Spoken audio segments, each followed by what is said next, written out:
Manchester United 0, Crystal Palace 2. Another really tricky day at Old Trafford in what is becoming just an increasingly difficult season for Manchester United. A lot of problems on the pitch in this match. There were some positives early on, which I will look at today, but also a lot of negatives about this performance. So that is, of course, what we are going to be breaking down. Before we get into it, if you could please subscribe so we can at least take some positive from a pretty awful day at Manchester United. So, that'd be great.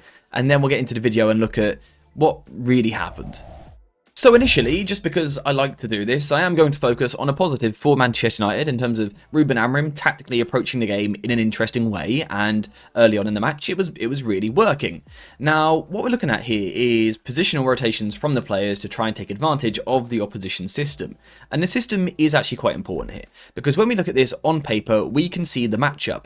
This is essentially, if we really make this and look at this on a basic level, this is essentially 3-4-3 versus 3-4-3, which means in theory you are going to be playing up against man-to-man situations all over the pitch. Except actually Ruben Amorim tried to change that pretty early on in the game. You see, what he would do is he would split his centre-backs much wider. Euro would move wide to the right-hand side.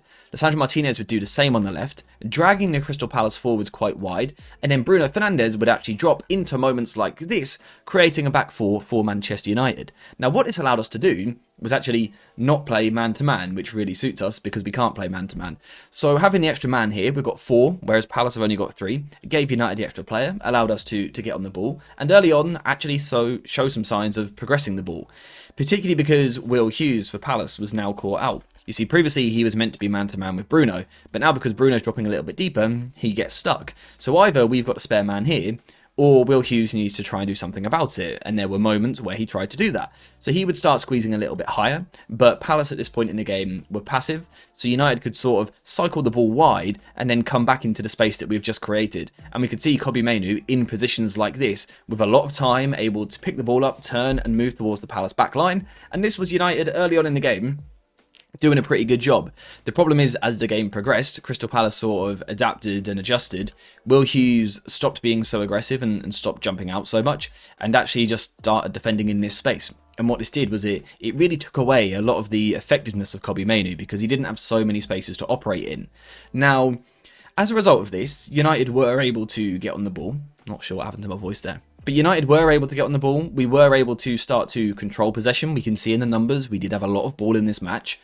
And that's where we start to see the same problems that we've seen all season long under Erik ten Hag, but actually arguably more so under Ruben Amorim. We know that we've brought a manager in who wants to play the 3-4-3, but we've done it halfway through the season with a squad which isn't naturally suited to the 3-4-3, particularly out wide with the wing-backs. We pointed this out as a potential problem before Amorim came into the club, and we are seeing that same problem. Always, I say this always, it's difficult to move the ball forward through the centre of the pitch. It's tough, there's a lot of players in those positions. So if you can't do that, what you need to try and do is progress out wide and carry a threat in these areas. The problem is Dalot and Mazraoui are the players picking the ball up. And I am repeating myself here, for which I apologise, but if it's what we are continuing to see, I have to continue to point it out. This is a problem, because they're not progressive at all as wing-backs. As full-backs, I think they're quite progressive players, but when they are the main wide player, they really don't offer us enough going forward. And I think particularly at Old Trafford, where we want to try and be on the front foot, they don't really give us enough for my liking. They don't beat a man. Now, in recent weeks, Ruben Amorim has tried to address this, and it was the same in this match. The rotation of Garnacho moving a little bit wider into this position, because at least now we've got a winger here. We've got a winger up against a wing-back. That's better than having a full-back there. But the problem for Garnacho was, because we were moving the ball quite slowly for large parts of this game, because we were getting stuck in the middle a little bit. By the time we got the ball out to Garnacho, he might have Dalot just on the inside, kind of for support. But in terms of for Crystal Palace, they had 4 players there that were able to just completely crowd him out. We can see it in a moment like this, and here as well. Garnacho just has too many players to beat. Garnacho has been better recently. I think his form's been good, but he's not a world-beating winger yet. He's still very young, very raw. In a game like this, you can't expect him to beat 4 players because, well, certainly on a regular basis, it's not going to happen. And it made United a little bit toothless down the left-hand side. Down the right, Mazraoui just, again, as an attacking wing-back, doesn't offer us too much. Ahmad, unfortunately, had quite a poor game. And we were speaking before kickoff about the need for real fluidity in the Manchester United attack. These players interchanging positions, linking up. We saw it sort of inside the first 10 minutes, but outside of that, it was really lacking. Manchester United didn't really have any spark, any inspiration in the final third. I don't think it's helped by the fact that a player like Ugarte in possession doesn't give us enough in these games when we're trying to break down a block, which, again, United were trying to do for decent parts of this game. Ugarte doesn't offer us much at all there. He's great in the big games, but in these matches, he's so safe on the ball. And actually, he weren't even that safe in this game, and that is something we also need to talk about. I've been a little bit critical of Ruben Amorim today, and I'll continue to do so when he gets it wrong. But also, you do have to feel a little bit sorry for him. He is suffering from a similar problem to what Ten Hag had at times, and that is that these players, in certain moments, lose all technical ability. They have moments where they can't complete the most simple passes. A 4-yard pass out to the right-hand side should be easy. Ahmad was guilty of this. Ugarte, Bruno, everyone. Xerxes when he came on. All really poor individual errors on the ball, and that really makes it difficult to gain control on a football match. It's also not helped when you don't play great defensively either. Now, from this point of view, what I actually found really interesting about this match was because both managers were using the same system, it was like on the ball, they both knew the weaknesses of the system that the opposition were using. So we saw Bruno earlier dropping deeper to create an overload. Amorim knows that's a way that you can progress against this sort of system. Palace also had something similar where they knew the ways that they could pin Manchester United back. Now, granted, they didn't always do that. Because Palace were set up in a back three and United were playing with a front three, there were moments where we could actually be literally man-to-man and be really aggressive with the press. Particularly down this side of the pitch, we can see moments here where the wing-back and the centre-back are both joining the press and Manchester United are able to win the ball. The problem was, as the game went on, Crystal Palace started to be a little bit more clever with their movement, a little bit more rotational, dropping into different holes, different pockets, and it made life really difficult for United. The other issue we had was that physically we didn't compete anywhere near well enough. Now, I was saying before kickoff, actually, I thought physically we might be alright in this game, because Lerma and Will Hughes, they're good footballers, they work hard, but neither of them are absolute physical demons, physical beasts in the middle of the park. I thought United might be alright in this department, but still, Ugarte physically got out-battled. You will see, yes, he won a lot of tackles in the game, but actually in terms of just moments where you're shoulder to shoulder, he's a bit too easy to beat. And we know Bruno Fernandes, again, despite his intensity, his work rate, isn't the most physical, strong player in the world, so he can be knocked off the ball as well. So Crystal Palace initially won the physical battle. The other problem that we really had, though, was these wingers, or these inside forwards, if you like, dropping really deep away from the Manchester United centre-backs. And the question is, how far do the centre-backs want to follow them? Yoro in particular, at the moment, is a very young player, it's fine.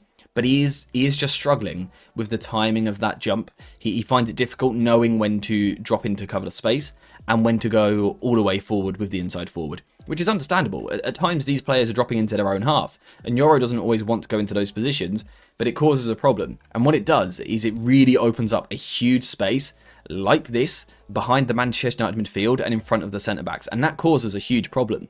And the thing I really want to talk about here is, yes, Palace didn't necessarily score from these moments, I wouldn't say, in the game, although maybe the second one, but it wasn't a huge theme of the game in terms of Palace creating chances.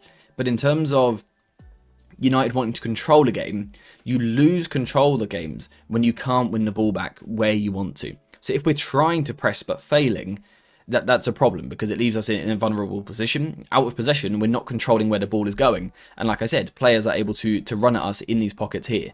The other problem is, in terms of actually the two goals, that they're errors from Harry Maguire. I think he's been really good recently, but he had an error the other week against Rangers. But in this game, you could argue he's at fault for both goals, and just in terms of concentration, holding the line, not holding the line, reacting to the ball coming back out. He had a good game for large parts defensively, but the actual two goals himself, he lets himself down. Lenny Yoro, one of the goals, it just isn't good enough. It's not strong enough in the air. Again, he's a young player, so we understand it. But it is just where Manchester United are at this moment in time. We know we've got quite a young squad. The front three was Kobbie Mainoo, Ahmad and Garnacho. We know we've got a young team. We've got Lenny Yoro in defence. This is a young Manchester United side. The problem is we've got players with high potential, Højlund and Xerxes coming off the bench as well. But in terms of ready-made quality, guaranteed quality, almost week in, week out, we lack it, which means you get these games where you struggle a little bit, and it's not helped by the fact that our senior players are also quite inconsistent. Dalot and Mazraoui at the moment, not offering us too much from wing-back, losing the ball quite loosely at times. Ugarte, one of our more experienced players in the middle of the park, losing the ball poorly on a regular basis, making silly mistakes, jumping forward, being aggressive, when his instinct has to be to cover the space behind him. Bruno Fernandes, again, technically can be inconsistent, as good as he is, we all love him, but he has moments where he loses passes, and it leads to days like this, where the technical level of the team looks really, really poor. Combine that with the fact that physically we got out-battled, and also tactically, I don't think we got it right. We weren't aggressive enough in terms of trying to progress the ball. Again, I think we need more aggressive profiles at wing-back, and then defensively, we struggled with the press as the game went on. All of that combined is inevitably going to lead to a loss, a disappointing performance, and a disappointing afternoon for Manchester United. And it's a really common theme at Old Trafford against these teams that sit in their block, and not even a low block, a mid block often, but they sit in their block and they have a transitioning threat and they're physical enough to win their battles.